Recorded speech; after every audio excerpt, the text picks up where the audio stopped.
Bom dia a todos. Vamos dar início a mais uma sessão por videoconferência do Egrégio Tribunal de Justiça do Estado de Sergipe, no seu Tribunal Pleno. Eu começo a reunião após declarar aberta a presente sessão. Como eu sempre o faço, eu saúdo os eminentes colegas desembargadores, saúdo os eminentes colegas juízes convocados no exercício da desembargadoria, saúdo o eminente procurador de justiça, doutor Eduardo Dávila Fontes, nosso particular amigo, saúdo os senhores advogados que estejam na sala virtual, desejando-lhes e também me desejando, então desejando-nos uma sessão bastante produtiva e eficiente. Eu vou inicialmente, para apreciação de Vossas Excelências, as atas da sessão virtual do Tribunal Pleno, com início no dia 30 de outubro, essa sessão já encerrou, e da sessão plenária por videoconferência do dia 4 de novembro do corrente ano. Senhores desembargadores, em discussão, as atas anteriormente mencionadas. Sem discussão.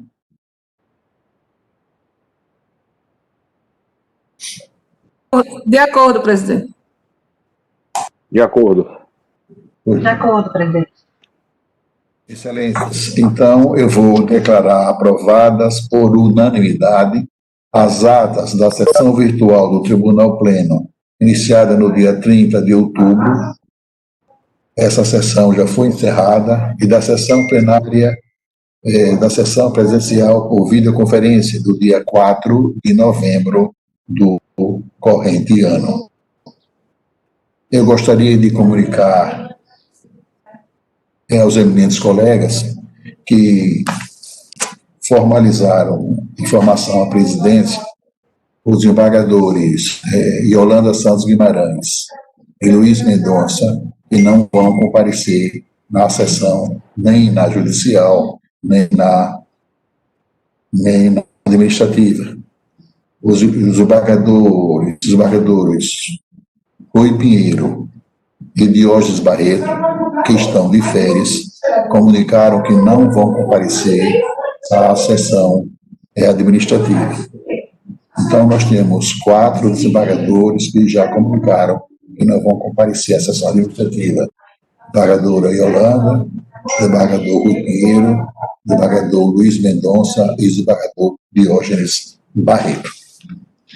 Nas sessões administrativas, os eminentes desembargadores de férias estão, evidentemente, substituídos pelos eminentes colegas já anteriormente nominados. Meus colegas, como primeiro julgamento, vai haver sustentação oral com preferência, é o número 5, a pauta eletrônica.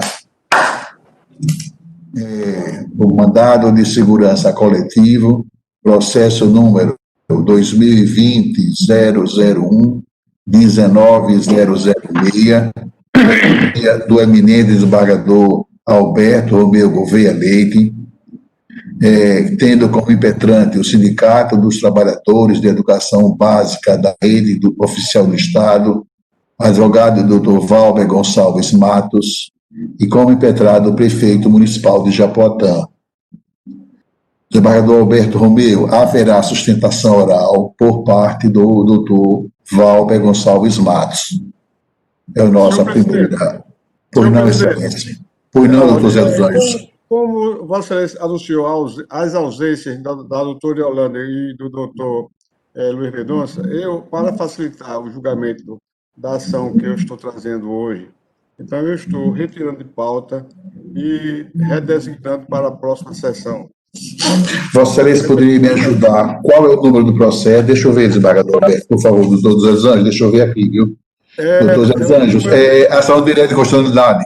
É o número 3 da pauta. Então, Vossa Excelência está retirando de pautas. Desembargador, voltará então na próxima semana, pode ser? Na próxima sessão.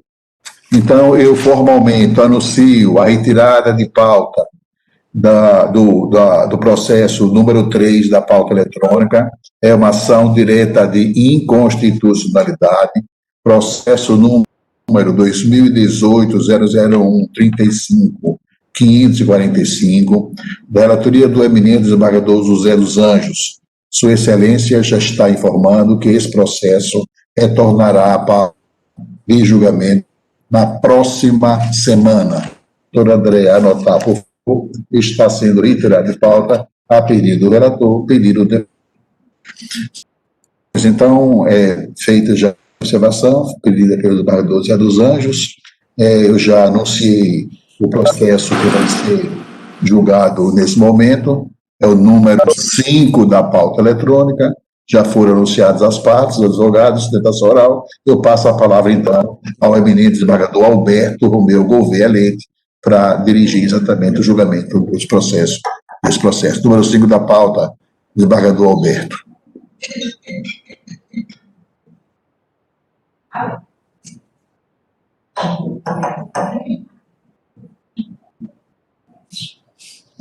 Desembargador Alberto, desembargador Alberto, abra o áudio de Vossa Excelência, por favor. É o número 5 da pauta, desembargador. É o mandado de segurança coletivo, sustentação oral. Doutor Valber já está na sala virtual que eu vi. Senhor presidente, está me ouvindo? Estou sim, Excelência, estou sim. Muito bem. Eu não estou vendo ninguém. Estou ouvindo, mas não estou vendo. Vocês estão conseguindo me ver? Estamos sim, e bem. Estamos em silêncio, o advogado que vai fazer sustentação oral. Pronto, Eu estou vendo. Estou vendo. Eu estou apenas ouvindo. Então dá para a gente seguir. Pois não, Excelência. Vossa Excelência falou no sentido de que tem sustentação oral. Né? Perfeito. E o advogado já está na sala virtual, desembargador. Ele já está na sala virtual. Doutor Valber Matos. Tive um problema aqui de conexão, estou tendo, aliás, eu estou sem vídeo. Vamos ter paciência, não se preocupe. Vamos ter paciência que vai dar tudo certo. Exatamente. Já estou apto. O advogado dispensa o relatório? Sim, Excelência, dispensa. Então, pode fazer a sustentação, doutor. Doutor Valber, prazo regulamentar, viu? Prazo regulamentar. Perfeito, doutor. Inicialmente, eu gostaria de pedir desculpa aos senhores caso ouça algum barulho incômodo, porque meu vizinho está aqui em obra. Eu tentei conversar com ele antes de iniciar a sessão, mas ele foi meio intransigente. Eu procurei fechar todas as portas e janelas do apartamento para fazer o mínimo possível de barulho. Pois não, doutor. Isso não impossibilita a sustentação. Então, inicialmente eu gostaria de cumprimentar o ilustre do relator Alberto Romeu, a pessoa de cumprimento todos os demais julgadores, o representante do Ministério Público, os advogados aqui presentes nessa sessão. O presente mandado de segurança é impetrado a fim de suspender e anular o artigo 2º, inciso 1º do decreto municipal do município de Jaboatão, decreto municipal número 66A, que previu a suspensão do direito do recebimento dos professores à gratificação de dedicação exclusiva. Esse presente recurso é a fim de destravar a liminar, né, para que a liminar seja revista. Ela foi indeferida e, basicamente, os argumentos foram não estar presente os requisitos autorizadores da gratificação de dedicação exclusiva, a legalidade da suspensão, que na liminar foi fundamentada no sentido de que seria possível que um decreto suspendesse uma previsão que é feita por meio de lei, e a justificativa pela escassez de recursos e com base na lei de responsabilidade fiscal que haveria, segundo a decisão, uma previsão permitindo isso por parte do gestor municipal. Então, basicamente, são esses três pontos que a gente discute nesse recurso aqui, para que a liminar seja, então, deferida, que são os requisitos autorizadores da gratificação de dedicação exclusiva, que, ao nosso ver, ainda continuam permanentes, mesmo diante dessa situação de pandemia. A questão da legalidade do ato, né, se um decreto poderia suspender um direito que está previsto em lei, e essa justificativa da escassez de recursos para fundamentar justamente esse decreto, com base também na lei de responsabilidade fiscal. Então, quanto ao primeiro requisito, a gente entende que sim, ele ainda continua existindo, porque a previsão na lei local que garante o direito à gratificação de dedicação exclusiva, ele exige que o profissional ele esteja única e exclusivamente à disposição daquele município para que ele consiga cumprir essa carga horária, né, que vai ser redistribuída de uma forma maior, já que ele está sob o regime de dedicação exclusiva. E o fato de sermos acometidos por essa pandemia não exclui esse requisito. Os profissionais eles continuam única e exclusivamente à disposição do município de Japoatã para a prestação desse serviço, bem como também existe ainda o interesse público da prestação desse serviço, porque as aulas precisam continuar e, uma vez precisando continuar, o profissional vai se dedicar única e exclusivamente a essa carga horária que já é maior. Então, perceba que esses requisitos que a lei prevê continuam existindo. Essa alteração, que também é mencionada na decisão negativa, de que houve uma modificação da lei, deixando claro a discricionariedade da administração para a concessão dessa dedicação, ela já existia na previsão anterior. Mas, veja bem, a previsão, quando a lei traz a discricionariedade para a concessão, é justamente isso. O gestor ele vai analisar a necessidade, mas não significa, para conceder essa dedicação, mas não significa que está ao seu bel prazer conceder ou revogar, né, assim, pela sua pura conveniência. Eu repito, esse público continua existindo e os profissionais continuam a serviço exclusivo do município. Então, percebo que o primeiro ponto dos requisitos ainda continua existindo. Mas, na hipótese da gente entender que esses requisitos, porventura, não viessem a existir, é necessário também analisar a formalidade do ato pelo qual o gestor decidiu suspender esse direito. Afinal, essa previsão, ela existia e existe em uma lei municipal. E a suspensão foi feita através de um decreto, né? A decisão que não concede a liminar entende que, como foi uma suspensão e não uma revogação, seria possível por decreto. E a gente vem aqui defender a tese de que não, de que sim, é possível que o gestor, através de atos administrativos, eles reduzam os seus gastos jurídicos. Mas jamais no direito o meio pode justificar o fim. A gente não pode entender que um decreto pode suprimir um direito, ainda que temporariamente, já que a gente está falando de uma suspensão, por meio de um decreto. Então, há sim uma ofensa ao princípio da legalidade e do próprio processo legislativo. Diversas decisões dos tribunais superiores são nesse sentido, e aqui eu gostaria de citar duas decisões do Supremo Tribunal Federal, justamente nesse sentido, de que não é possível que um decreto suspenda a eficácia de um ato normativo que é superior a ele, como no presente caso. A gratificação de dedicação exclusiva é prevista numa lei, e é um decreto feito pelo chefe do executivo que está suspendendo temporariamente a eficácia dessa lei. No recurso extraordinário 582487, da relatoria da ministra Carmen Lúcia, a emenda é clara ao falar da impossibilidade de suspender a eficácia de uma lei por meio de um decreto. Bem como na ADI 1410 do ministro Ilmar Galvão, né? Ele ainda é mais específico e muito pontual, por isso que trago essa decisão, porque é bem cabível ao presente caso, quando ele fala que o decreto suspendeu temporariamente, pelo prazo de 120 dias, né, o pagamento aos servidores públicos de concessões e vantagens que são previstas em lei, e que isso é vedado. Ele não poderia expedir dessa forma. Entender desse jeito e consolidar esse pensamento é um grande risco para o judiciário, né? É ele permitir que os gestores, quando passem por qualquer situação, que eles não tenham a condição financeira de cumprir com as suas obrigações, eles simplesmente suspendam direitos que são assegurados aos servidores por meio de lei.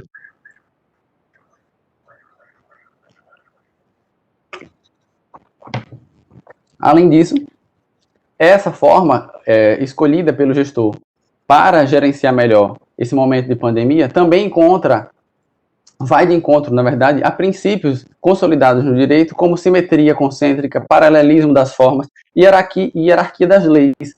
Todos esses princípios, eles defendem o quê? Que um ato legislativo em sentido formal, ele não pode ser realizado de outra forma que não também da mesma forma que foi o seu ato constitutivo. Então, se o ato constitutivo daquele direito foi uma lei em sentido formal, ainda que seja só a sua suspensão temporária, não seria possível fazer por um decreto. Entender dessa forma é justamente passar por cima de todos esses princípios do direito.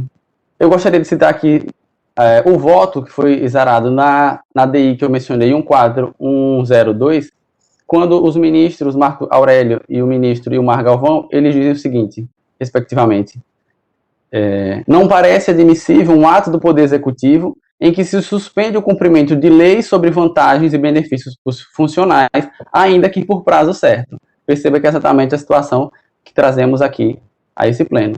Não pode o decreto, mesmo em caráter excepcional, como é a presente situação, suspender direitos sociais agasalhados na Constituição e na lei. O outro ministro ainda diz: um decreto regulamentar autônomo que suspende um direito previsto em lei, que determina a suspensão da eficácia de uma lei ao argumento de não ter condições para o pagamento dos servidores, como é o presente caso, reconhecer isso pela justiça é dar endosso a esse tipo de ato normativo. E amanhã, qualquer chefe do Poder Executivo, sempre que passar por uma situação de pandemia, né, que está fora do controle, ou não, do gestor, resumindo, qualquer situação que traga a escassez de recursos, é validar, é justificar que eles, por meio de decreto, retirem, ainda que provavelmente, direitos que foram conquistados abaixo de muita resistência e que ainda estão previstos em lei. Então, perceba que, além dos requisitos estarem presentes para a concessão da gratificação de dedicação exclusiva, temos que analisar também a questão formal do ato que está suspendendo o pagamento dessa gratificação. Para então chegarmos, e eles não estão completamente distintos, no terceiro argumento, que é a escassez de recursos e a previsão da lei de responsabilidade fiscal para que o gestor pudesse fazer isso por meio de decreto, né? Então, perceba que essa argumentação, também trazida pelo município, quando se manifestou no prazo de 72 horas, é muito simplória, fala que justificaria suspender um direito previsto em lei porque não há receita suficiente para pagar. Até porque a lei de responsabilidade fiscal, ao prever no artigo 9º, né, que se não for possível, no final do bimestre, verificar que a receita não cumpriu com a demanda, aí sim ele fala que tanto os poderes fiscais, executivos e legislativos poderiam, por ato próprio, certo, limitar o seu empenho. Então, a decisão liminar justifica com esse artigo da previsão da Lei de Responsabilidade Fiscal para dizer que poderia o gestor, por meio do seu ato próprio, suspender o direito. No entanto, o artigo 65 também da Lei de Responsabilidade Fiscal, ele prevê claramente que na ocorrência de calamidade pública, essa previsão do artigo 9º, ela é dispensada. O artigo fala que na ocorrência de calamidade pública serão dispensados o atingimento dos resultados fiscais e a limitação de empenho prevista no artigo 9º. E por que o legislador traz essa previsão? Justamente para coibir, para não fazer e não legitimar os atos abusivos dos gestores com base na lei, para dizer que estão cortando os direitos, que estão suspendendo os direitos dos servidores com base na lei. Não, porque a própria Lei de Responsabilidade Fiscal prevê que nessa situação, como a presente que a gente se encontra, como a presente que é trazida aqui, né, esse decreto foi feito por conta da calamidade que existe. No entanto, nessa situação, a própria lei prevê que esse limite de empenho é dispensado. Então, não justifica, né, o ato do gestor dizer que fez isso porque ultrapassa o limite de empenho, já que a própria lei prevê essa exceção. E aí trago também mais uma decisão dessa vez do STF e do STJ, do STF ADI 1410 e do STJ o recurso especial 86640, onde nos dois os julgadores entendem que não é possível justificar o descumprimento de um direito que é previsto em lei, né, pela não superação das despesas ou a baixa receita. Ele não pode justificar isso. Muito menos suspender esse direito por meio de um decreto. Então, a flexibilização... E aí é importante trazer o julgamento da ADI 6357 do STF, que também foi discutindo justamente nesse momento de pandemia essa flexibilização de responsabilidade fiscal aqui. E é importante dizer que nesse julgamento ele permitiu e entendeu que ser constitucional justamente essa flexibilização da lei de responsabilidade fiscal nesse momento de crise, para que os direitos dos servidores eles não fossem sumidos ou muito menos suspensos. Resguardar o direito à saúde ou à subsistência econômica não significa, né, suspender outros direitos que são previstos em lei e que também precisam continuar existindo para garantir essa própria subsistência da economia e do próprio profissional. Então, perceba que a interpretação desse artigo e de toda a lei de responsabilidade fiscal nesse momento de crise, reconhecida inclusive pelo próprio STF na ADI 6357, é no sentido de que permitiu-se a flexibilização da lei nesse momento de crise, justamente para não permitir, para que não ocorresse supressões e suspensões de direitos dos servidores. Então, com esses argumentos, venho até esse pleno realmente trazer o debate, trazer a discussão para que a negativa da liminar seja revista, a fim de anular e suspender, nesse momento, na verdade, suspender o artigo 2º, inciso 1 do Decreto Municipal 66A do município de Japoatã, que suspendeu o pagamento da gratificação e dedicação exclusiva aos profissionais que ainda continuam, né, única e exclusivamente a serviço do município, e foi utilizado o legislador, pelo gestor, foi um decreto para suspender o direito, ainda que temporariamente previsto, lei que continua existindo e que não pode ser justificado única e exclusivamente pela ausência de recursos e pela discricionariedade do gestor na concessão dessa gratificação. Diante disso, peço a revisão da liminar para que ela seja deferida. Pede deferimento. Senhor presidente, vai haver mais alguma sustentação oral ou não?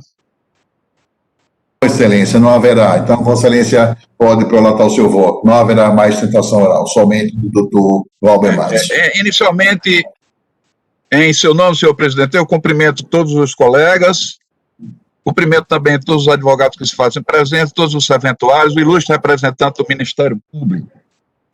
Eu vou...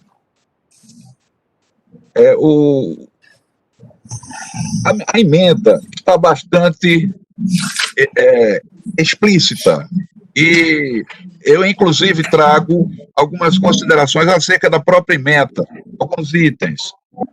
Eu ressalto que, na espécie, o penetrante questiona o decreto número 66A, de 22 de abril de 2020, editado para o enfrentamento da situação de calamidade pública da pandemia do Covid-19.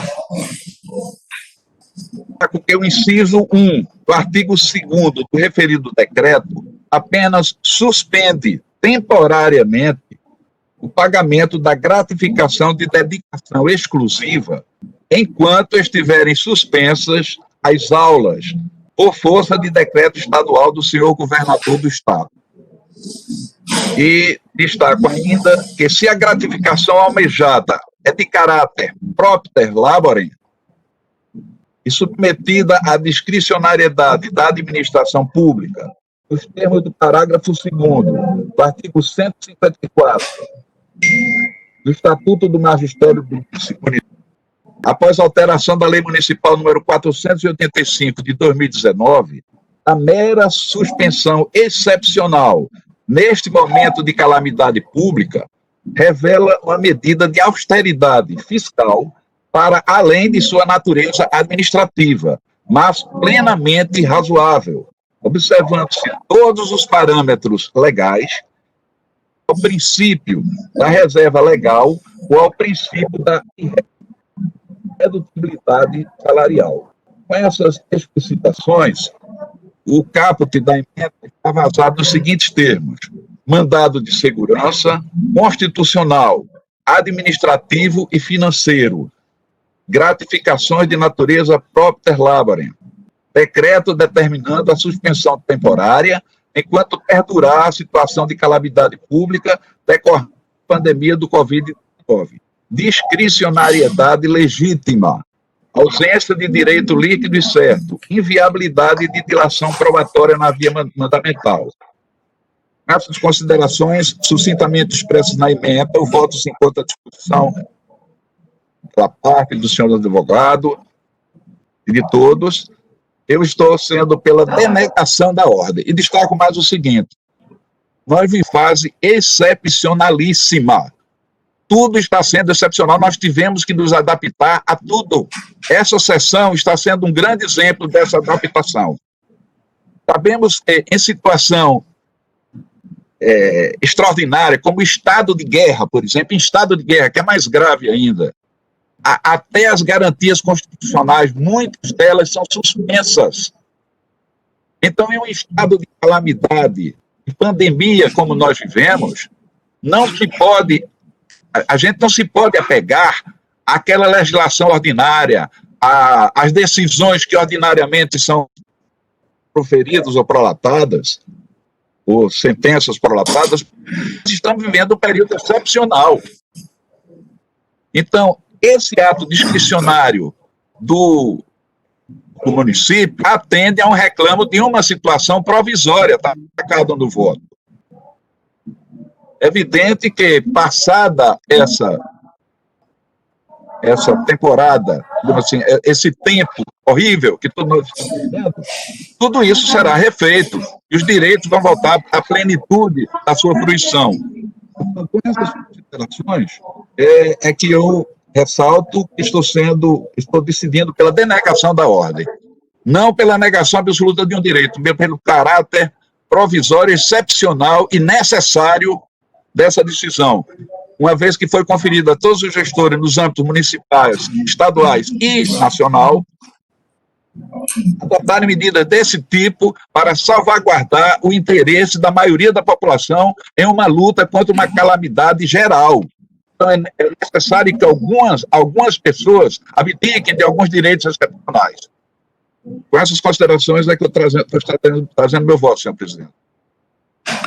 Senhores desembargadores, foi nós, pela denegação da ordem. Senhores desembargadores, em discussão o voto do eminente relator. Eu acompanho integralmente o voto do relator, senhor presidente. Senhor presidente, também acompanho o relator, já tinha acompanhado e mantenho o acompanhamento. A votação eletrônica está substancial. Eu acompanho o relator. O presidente também acompanha o relator. Eu também acompanho, presidente. Senhores, Acompanho o relator. foi não. Acompanho o relator também. Posso anunciar? Vou anunciar o resultado. Posso anunciar o resultado, então? Vou anunciar o resultado. Senhores, unanimidade de votos. Unanimidade de votos, denegação da segurança, nos termos do voto do eminente relator. Colegas, o próximo processo para sustentação oral é o número 1 da pauta eletrônica.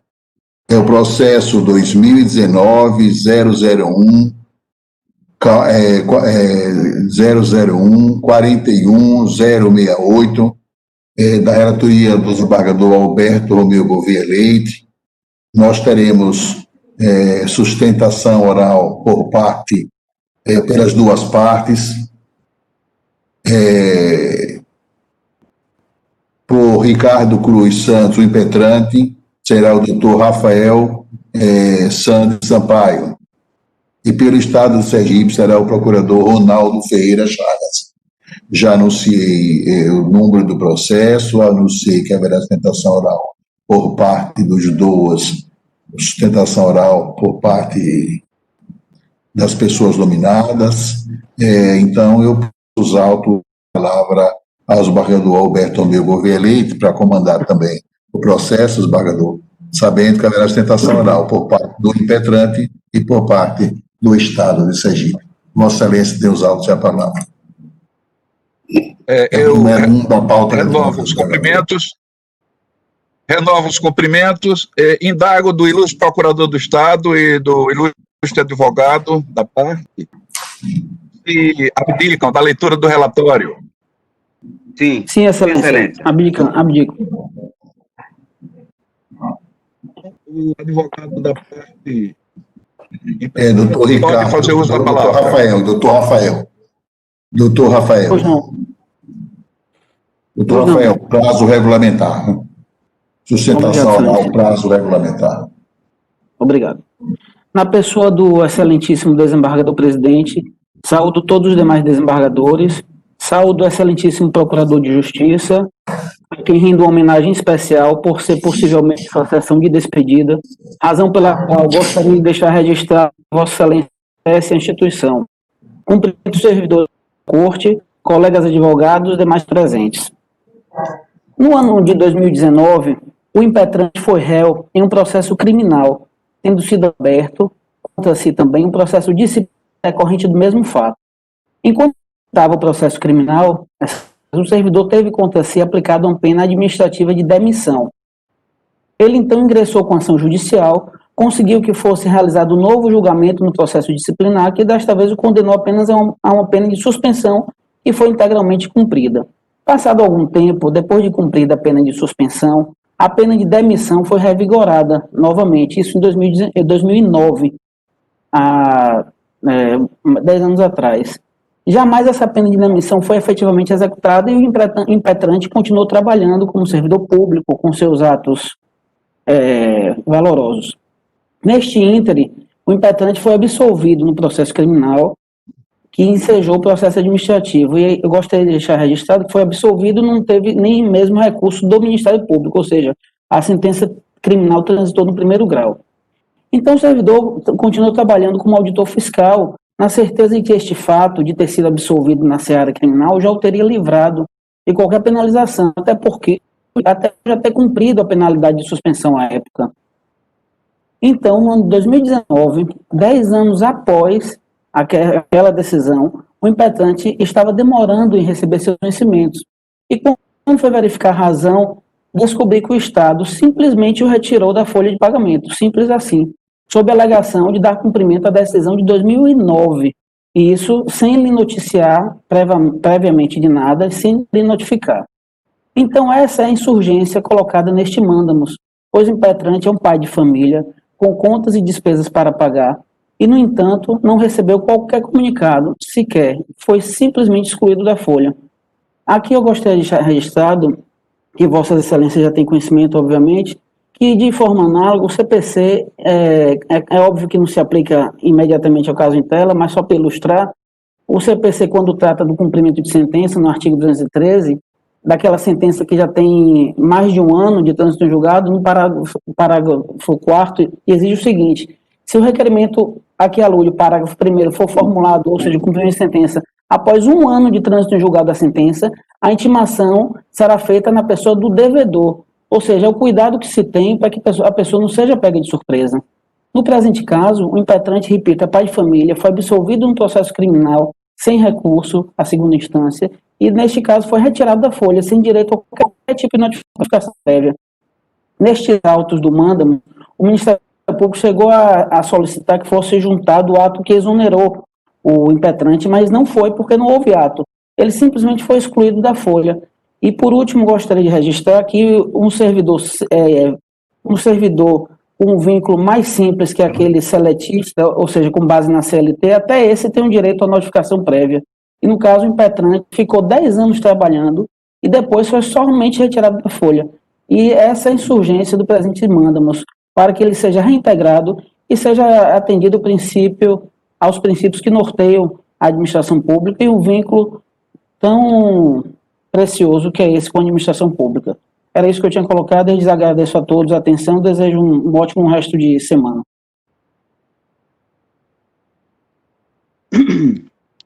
Senhor procurador. Pois não. Primeiro, bom dia a todos.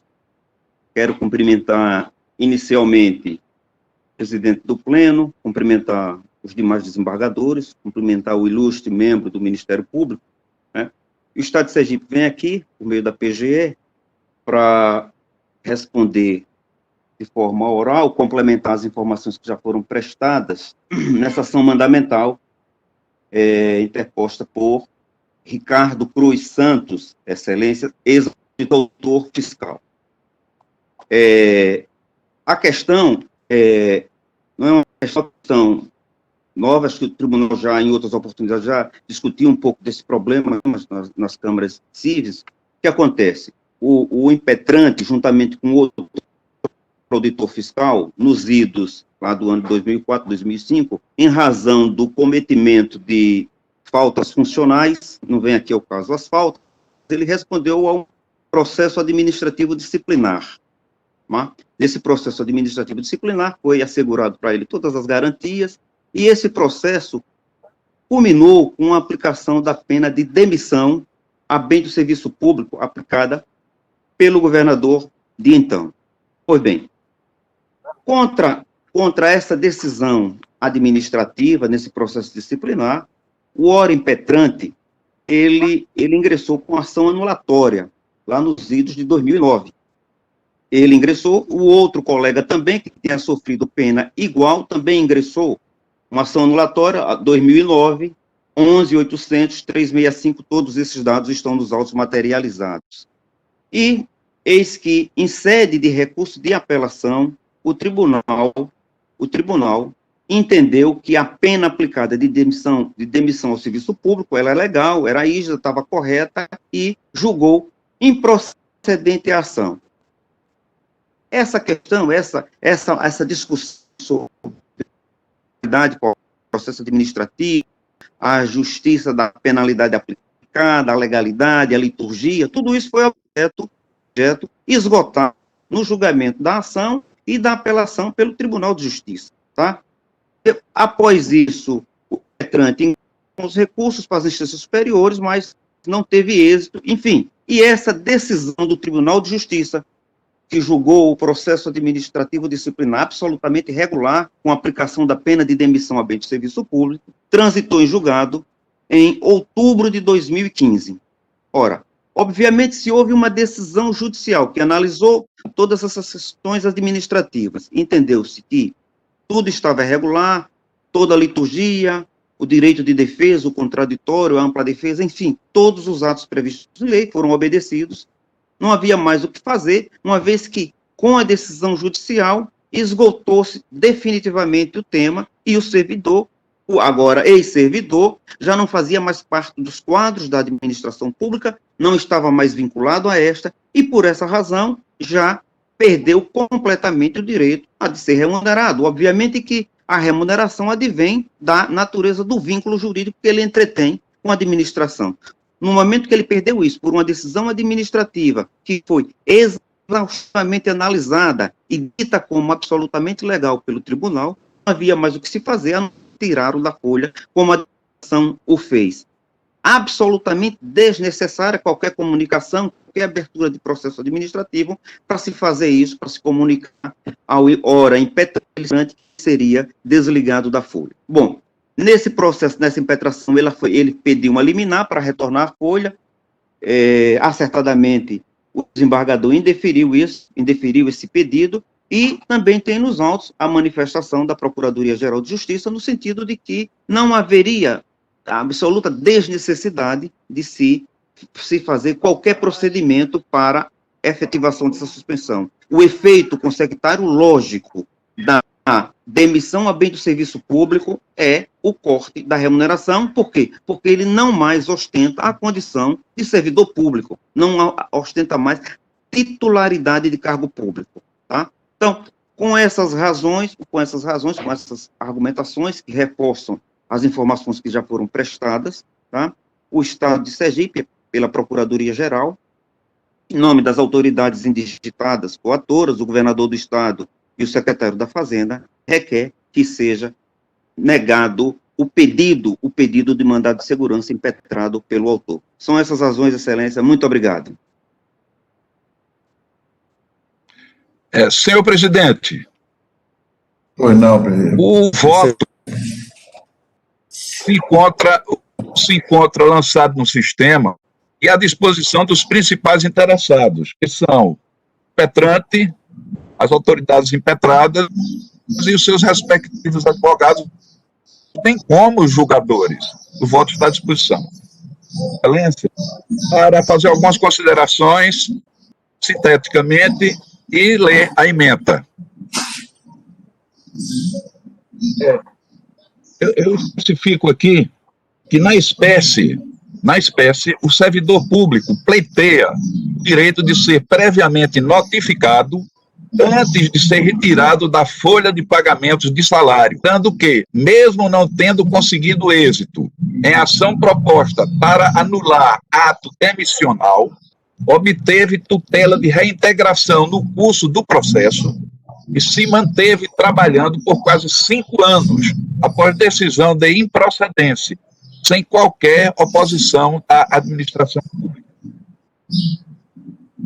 Considero ainda que dos autos da anulatória, processo físico à época, verifica-se vício de procedimento na condução do feito em ambas as instâncias de julgamento, por não ter sido realizada a intimação pessoal da Fazenda Pública, nem da decisão colegiada da Câmara, que confirmou a procedência da ação, e nem da decisão de descida dos autos para qualquer novo requerimento. Deste modo, considerados o erro da máquina judiciária, a inércia das autoridades impetradas, bem como a natureza alimentar da remuneração, sobressai a necessidade de prévia notificação do servidor público acerca da sua iminente retirada da folha de pagamentos de salários do Estado, que não foi feito. Afronta ao devido processo legal, tanto no aspecto formal, por inobservância da regra escolhida no artigo 141, inciso 2º, da Lei Complementar Estadual número 33, de 1996, quanto no sentido substancial, por violação do princípio da proporcionalidade. A emenda, então, se encontra nos seguintes termos: mandado de segurança administrativo, servidor público retirado da folha de pagamentos de salários sem prévia notificação, impossibilidade, interrupção abrupta dos pagamentos de verba alimentar, violação ao devido processo legal, artigo 5º, inciso 4 da Constituição de 1988. Inobservância à regra do artigo 141, inciso 2, estadual número 33 de 1996. Aspecto formal, violação ao princípio da proporcionalidade, sentido substancial, direito líquido e certo, segurança concedida. Com essas considerações, decisão por unanimidade, com essas considerações do presidente, nós estamos, então, concedendo segurança. É a ementa e a síntese do nosso voto.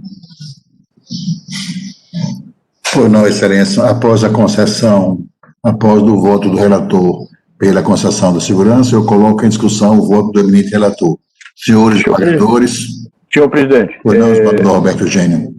Eu acompanhei o relator porque vejo que do voto ele está determinando apenas a nova notificação, uma notificação prevista na Lei Complementar 33, em razão do tempo. Efetivamente, a decisão transitou em julgado, acho que em 2015, eu não vejo como escapar de uma decisão transitada em julgado já, mas a notificação efetivamente devia ter sido vista. Eu acompanho com essa, eu fiz essa declaração de voto, já que o eminente desembargador está deferindo apenas o direito de notificação antes da exclusão da folha. Pois não, anotado o voto de Vossa Excelência. Continua a discussão, o voto do eminente relator. Eu acompanho o voto. Senhores desembargadores. Acompanhei o desembargador Alberto. Também Eu acompanho também o voto do relator.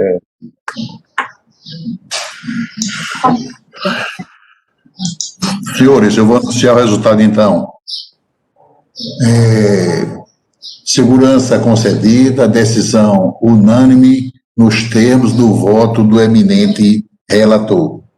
Desembargadores, não há mais sustentação oral, nem pedido de preferência, então nós vamos agora continuar nossa pauta regular. O próximo processo para apreciação de Vossas Excelências é o número 2 da pauta eletrônica, é uma revisão criminal, processo número 2020-001-22427, procedência quarta vara, processo de origem da quarta vara criminal de Aracaju, relatoria da eminente desembargadora Ana Lúcia Freire dos Anjos, revisor desembargador Roberto Eugênio da Fonseca Porto. Nesse processo nós temos, como é uma revisão, primeiro vota a relatora e depois vota obrigatoriamente o revisor. Desembargadora Ana Lúcia, eu passo a Vossa Excelência os autos a palavra.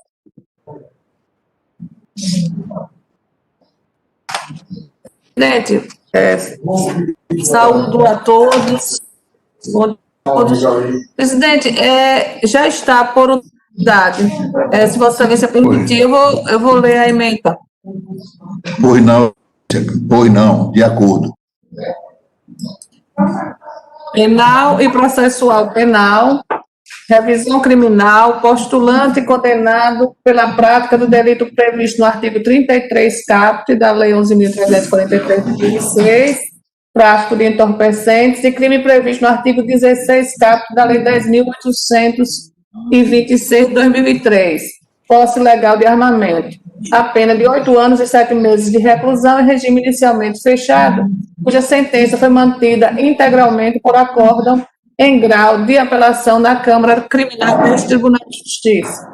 Alegação de decisão contrária a texto expresso de lei penal, autor e materialidade sobejamente comprovadas, pedido absolutório lastreado em suposta violação do artigo 155 do CPP, depoimento dos policiais, inviabilidade, acervo probatório exaustivamente apreciado em primeiro e segundo graus de jurisdição, ausência nova, variedade e evidência dos autos não demonstrada, revisão criminal não se presta para reexame das provas produzidas nos autos com mera repetição de teses anteriormente refutadas, as hipóteses de cabimento estão estritamente delimitadas no artigo 621 do Código de Processo Penal, não podendo servir como uma segunda via recursal, notadamente quando o deciso está em harmonia com as evidências coligidas nos autos, sendo viável a alteração da res judicata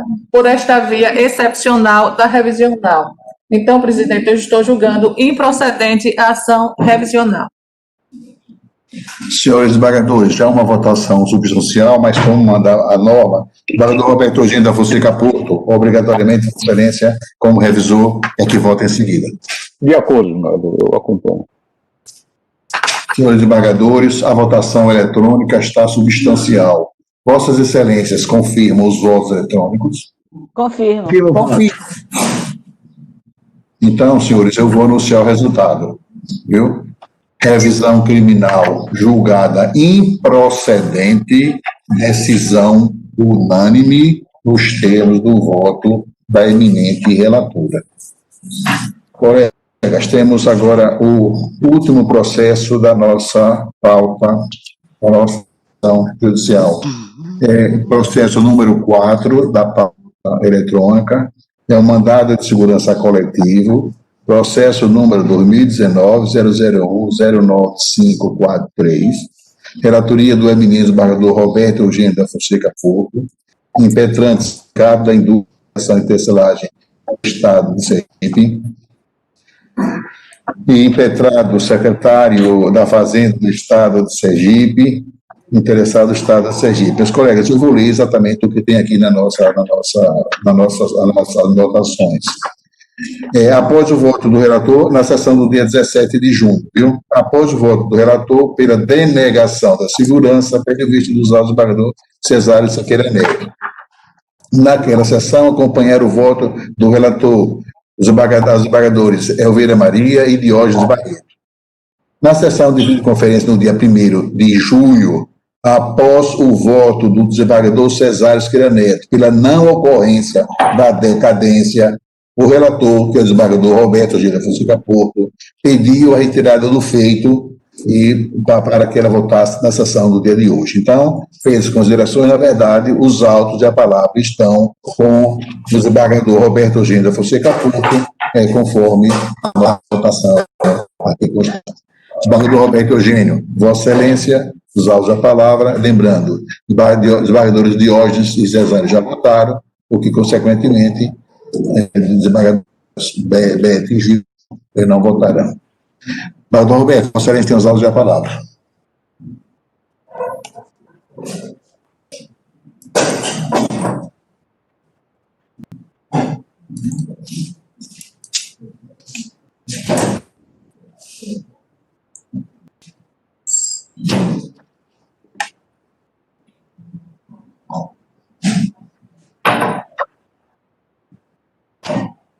Desembargador Roberto, alguma coisa?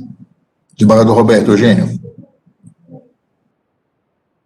Vou ativar o som, senhor presidente. Pois não, Excelência. Estamos ouvindo bem. Eu mantenho o meu entendimento, mandado de segurança coletiva, suspensão dos efeitos da Lei 8.880/16, do Decreto 30479 de 17, que estabeleceu novas condições para o Plano de Desenvolvimento Industrial, ainda na vigência do plano do benefício anterior. Decadência do direito perseguido, precedendo o plano desta Corte. Ausência de direito líquido e certo a ser tutelado, denegação da ordem. Eu cito aqui uma adição de Vossa Excelência, mandado de segurança tributário, benefício fiscal, plano de desenvolvimento industrial, discussão a respeito do ato que impôs nova condição quando em execução do benefício anterior. Prejudicial decadência suscitada pelo impetrado. Impetração realizada após o decurso do prazo do direito da parte autora requerer via mandamental ocorrido em 1º de maio de 2017, marco inicial para surgimento da obrigação para a continuidade do gozo do benefício fiscal. Qual é a diferença desse? Em 2019, o governador prorrogou o que já havia sido feito e que a teria ocorrido em maio de 2017. Eu entendo que a prorrogação não alterou, porque a parte já vinha sofrendo esse aumento, essa diminuição no benefício já há mais tempo. Apenas houve uma prorrogação por mais de algum tempo em 2019. Razão pela qual eu entendo que deve ser denegada a ordem. Bom, então Vossa Excelência mantém o voto inicial após o estudo. Então, senhores desembargadores, nós temos então em discussão o voto do eminente relator. Desembargadores Diógenes e Cesário já votaram. Desembargador Elvira acompanhou o relator. Desembargador Elvira já votou também, acompanhando o relator. E em discussão o voto do eminente relator, meus colegas. Desembargador, eu acompanho também o voto do eminente relator. Eu acompanho o relator. Pois não. Acompanho. Pois não. Então, apenas o voto divergente, eu tive o desembargador Cesário Siqueira Neto. Sim, meus colegas, eu acho que a matéria está bem discutida, a ação eletrônica está substancial, não é? Eletronicamente, aqui eu só não estou vendo o voto do desembargador Alberto Romeu, não estou vendo. Eu não sei se também não. Já acompanhou o relator? Já acompanhou, Excelência. Acompanhou o relator. Então, senhores, eu vou anunciar o resultado, porque a votação está substancial. Creio que todos os demais, além de afirmarem nominalmente, confirmam os votos eletrônicos. Eu vou anunciar o resultado. Denegação da ordem por maioria de votos. Denegação da ordem por maioria de votos, nos termos do voto do eminente relator. Presidente, só uma dúvida. Pois não. O desembargador José dos Anjos está acompanhando... Acompanhou o Cesário. Me perdoe, deixa eu ver aqui, por favor, viu? Deixa eu ver aqui. É só para confirmar. Por favor, eu não vi aqui. Desembargador Cesário teve acompanhamento do desembargador José dos Anjos, aqui na votação eletrônica. É verdade, é interessante, mas aqui na 011 está interessante. No meu computador está marcando assim, ó, Zé dos Anjos, 011, então seria igual aos outros, está entendendo? Agora está dito também, aqui acompanha Cesário Siqueira Neto, deveria ser 111, não? Porque desembargador Cesário está com 2 desembargadores, está vendo? Quando o senhor vai no nome do desembargador Cesário, tem 2 de 11. É o voto do desembargador Cesário e o voto do desembargador. Mas o desembargador Zé dos Anjos está presente e esclarecido. Ótimo. Não. É verdade. Eu acompanho o doutor Cesário. Perfeito, desembargador. Me perdoe, viu? É porque também, por mais experiência que a gente ainda apanha aqui nesse sistema eletrônico. Agora eu estou vendo, realmente tem. Desembargador Cesário Siqueira Neto, 2/11, é verdade. Verdade. Então, de toda maneira, o anúncio está certo, como eu fiz, maioria de votos, denegação da ordem, nos termos do voto do relator, divergência do desembargador Cesário Siqueira Neto e do desembargador Zé dos Anjos. Ok? Muito obrigado pela ajuda, Andréa. E doutor Roberto, também muito obrigado pela ajuda. Viu? Meus colegas, não existe mais nenhum processo para a sessão judicial, não é? Eu quero agradecer a presença de todos. Não é? Foi uma sessão bastante produtiva. E antes de encerrar, eu gostaria de conceder a palavra ao doutor Eduardo Dávila, esse amigo de muitos anos, companheiro de longas lutas, não é? Ele quer falar alguma coisa para o pleno, razão pela qual, hoje, no encerramento, eu concedo a palavra ao eminente colega e amigo, doutor Eduardo Dávila Afonso. Muito obrigado, presidente. Eu gostaria, na verdade, de, na sessão de hoje do pleno, e agradecer profundamente todo o tratamento carinhoso e a atenção que me foi dispensada nesses 2 anos. Meu mandato, na verdade, encerrou no domingo. Eu imaginava até que iria ainda ter o desenrolar do mandato até a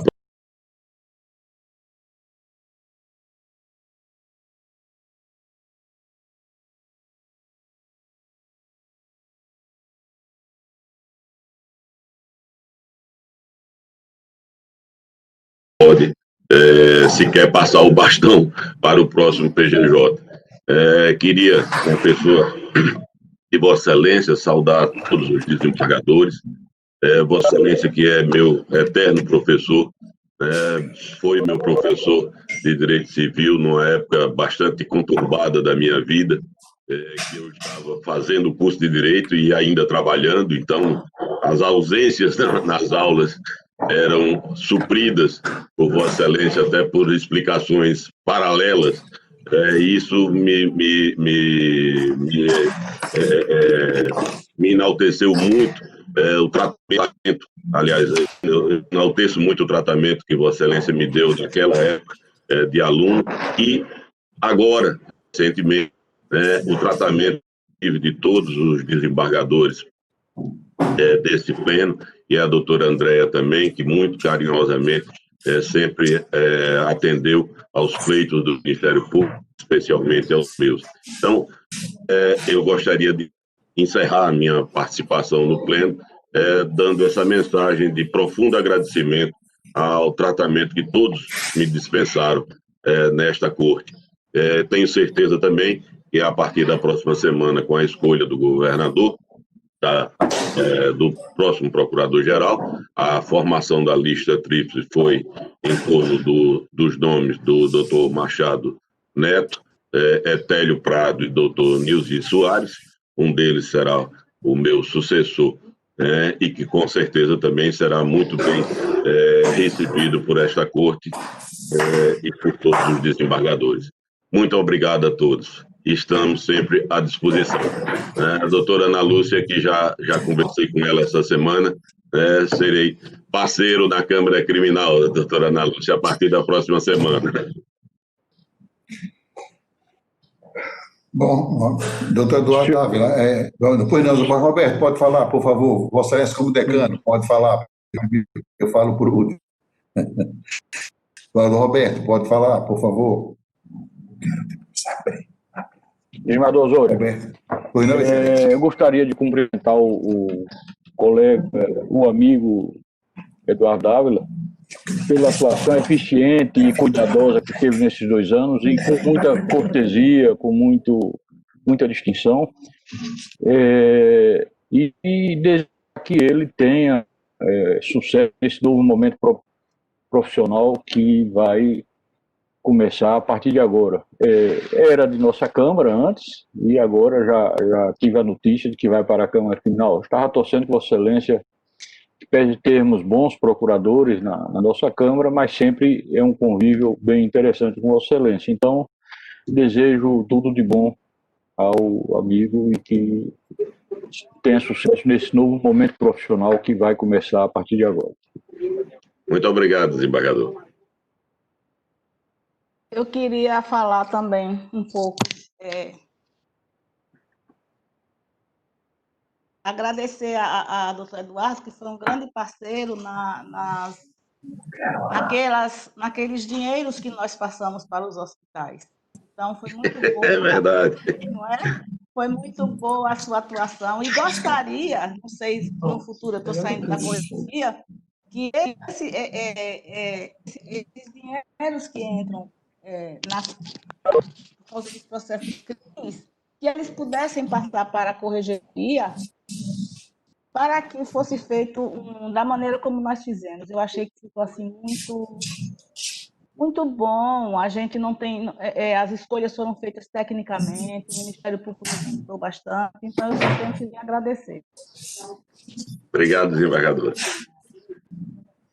Senhor presidente. Presidente Osório, eu quero manifestar mais dois, só aguardando a ordem Pois de não, doutora antiguidade. Ana Lúcia. Não, Vossa Excelência pode falar, sim. Pode falar, doutora Ana Lúcia.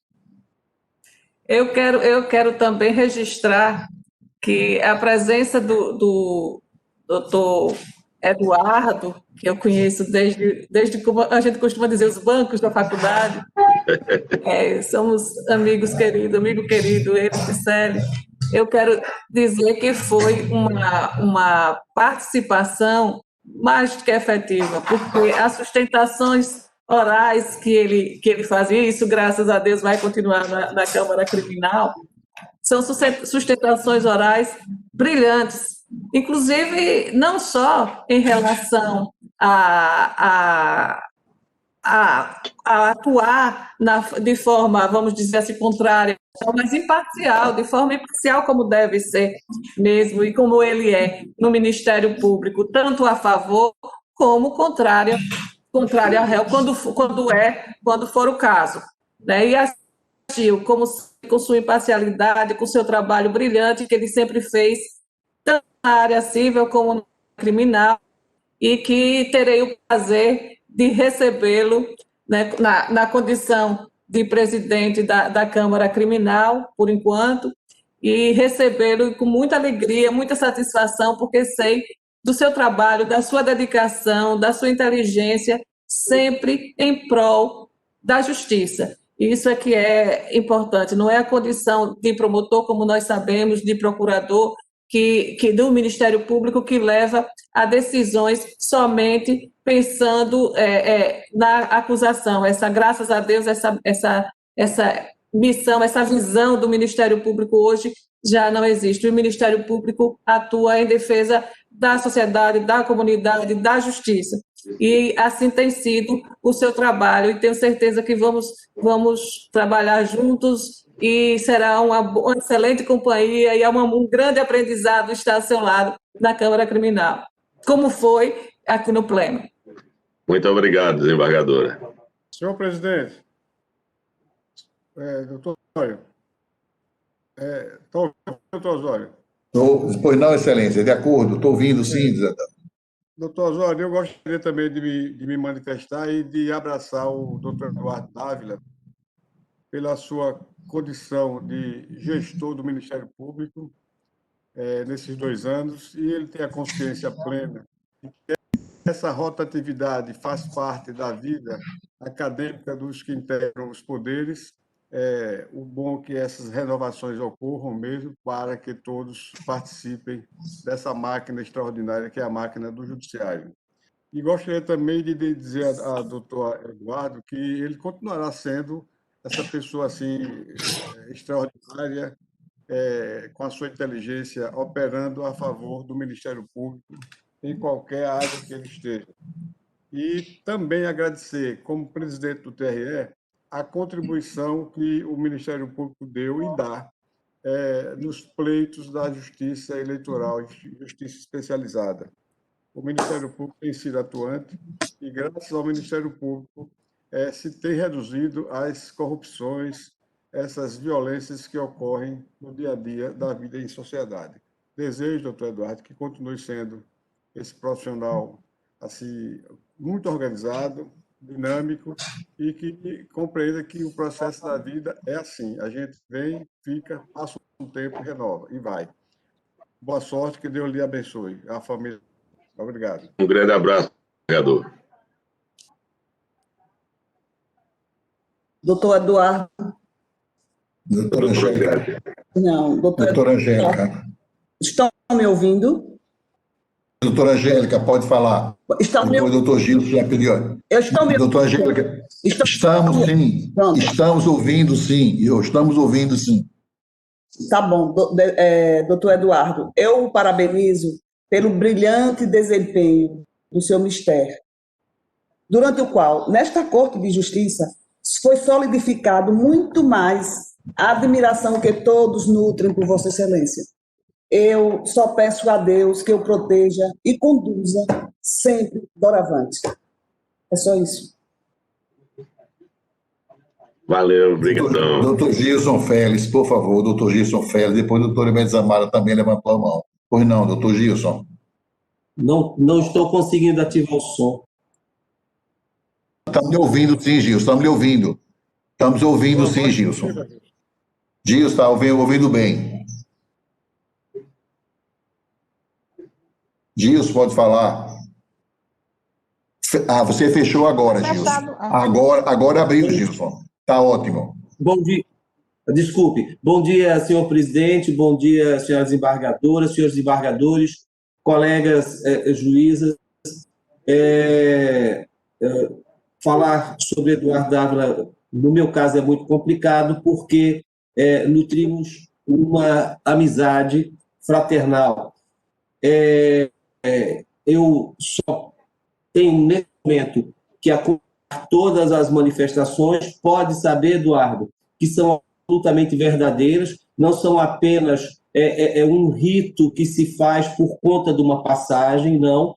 Tenho certeza que todos que já falaram, expressaram a verdade, né? E eu continuo a desejar, como sempre, por onde você estiver, sucesso. Um abraço fraternal, meu amigo.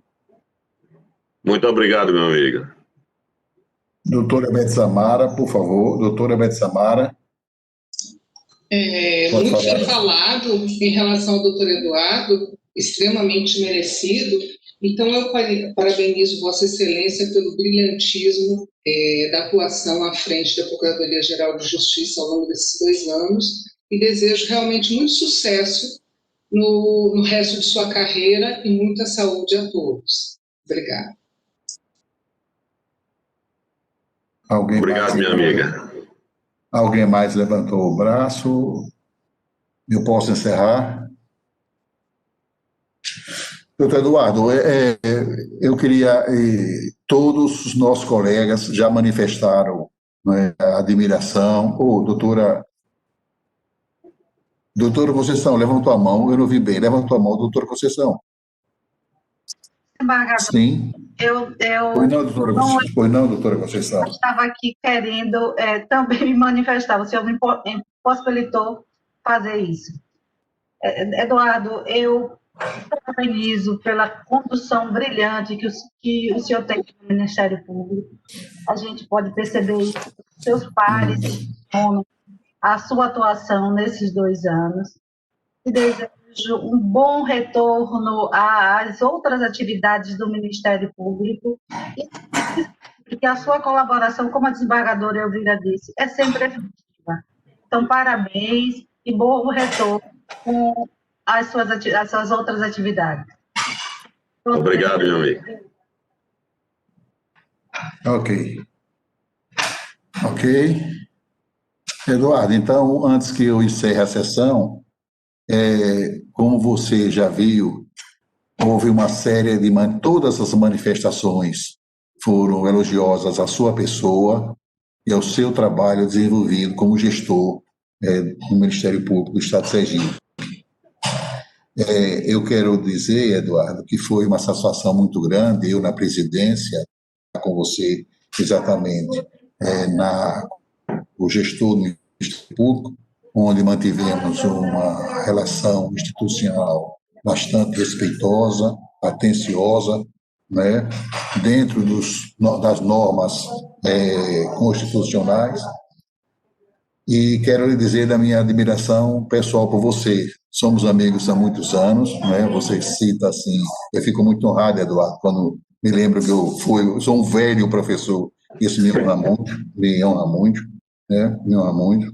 Hoje, Eduardo, nós somos, além de, durante 2 anos, nós somos aí parceiros institucionais, mas nós fomos e continuamos sendo parceiros de condomínio, participando das reuniões condominiais, discutindo, você é um excelente companheiro.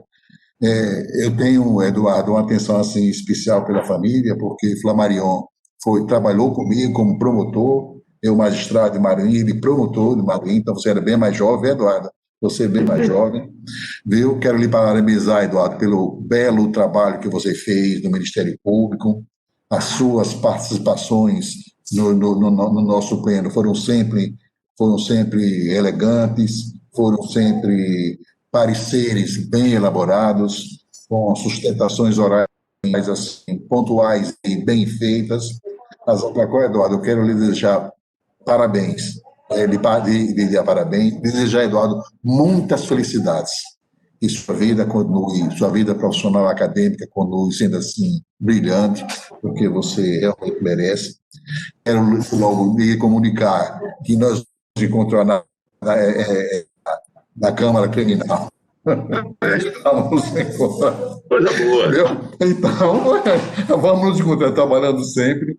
Mas, Eduardo, você deixa saudades, viu? Você marcou a sua presença junto ao Pleno, junto ao Ministério Público, e Zé dos Anjos foi muito feliz. Zé dos Anjos, assim, felicíssimo. Quando diz as circunstâncias da vida, né, Eduardo, que a gente participa, essa vida acadêmica nisso, essa rotatividade. Verdade. Eu sou o presidente hoje, no próximo ano vai ser o desembargador Edson Liz, e assim sucessivamente. Isso a gente vê como uma coisa perfeitamente natural e faz parte da nossa vida funcional.